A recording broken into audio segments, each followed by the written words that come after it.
I ran into the lobby, I see Rabbi Goldstein, he's bleeding from his hands. He says, "I'm fine, take care of everybody else." It's a feeling, an emotion that will never be erased, seeing the murderer in our lobby. He's a very warm, incredible man. Yisrael Goldstein, Rabbi.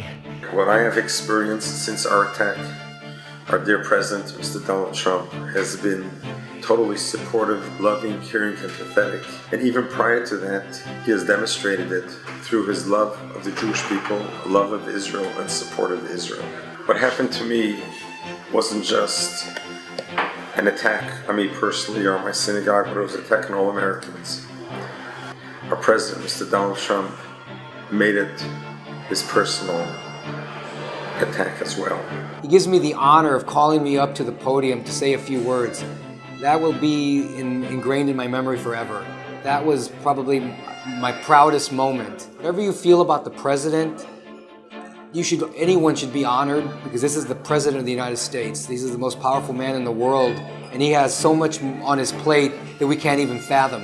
But he took the time to call me up. This is one too many attacks. And I think it has to do with the home. Children are being brought up. Children emulate parents. What they hear at home, what they hear in the school is what forms them. And perhaps the families begin talking more about love, more about acceptance and tolerance, and spend more time connecting with each other as humans. All people need to worship their God, whatever they choose to call their God. They need to worship Him, because we have more in common being religious people than we have differences. We all believe in a higher power that drives us and gives us a moral compass. So I think we need to appreciate that and embrace that. We need to go on forward and go to our religious services and stand up to hate and to evil. I'll never forget. It's a feeling, an emotion that will never be erased, seeing the murderer in our lobby, standing with the rifle, killing. He's there for one reason, just to kill as many people as possible.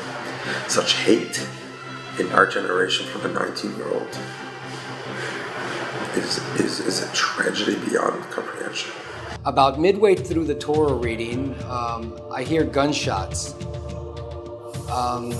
And so my first instinct was to get up and run out like everybody else. So I got up and I took 2 or 3 steps to my right.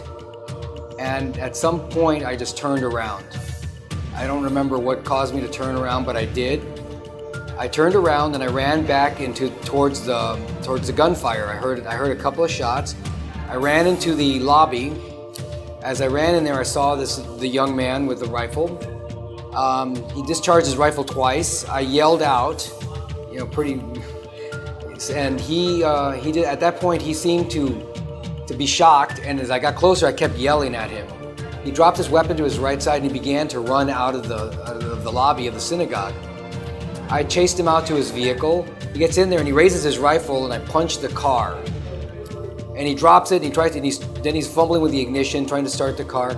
At this point, the officer, Jonathan Morales, comes out and yells, "Clear out, get back, I have a gun." And Jonathan Morales comes and shoots at the vehicle. I ran into the lobby, I see Rabbi Goldstein, and he's bleeding from his hands. I ask him if he's okay. He says, "I'm fine, take care of everybody else." So I look around, I see Lori Kay on the floor. I yell out, "Somebody help me flip her over so we can do CPR." At this point, doctor, his name is Gil, he's a retired doctor. He comes running in and we start doing CPR. He starts doing the compressions and I start doing the breaths.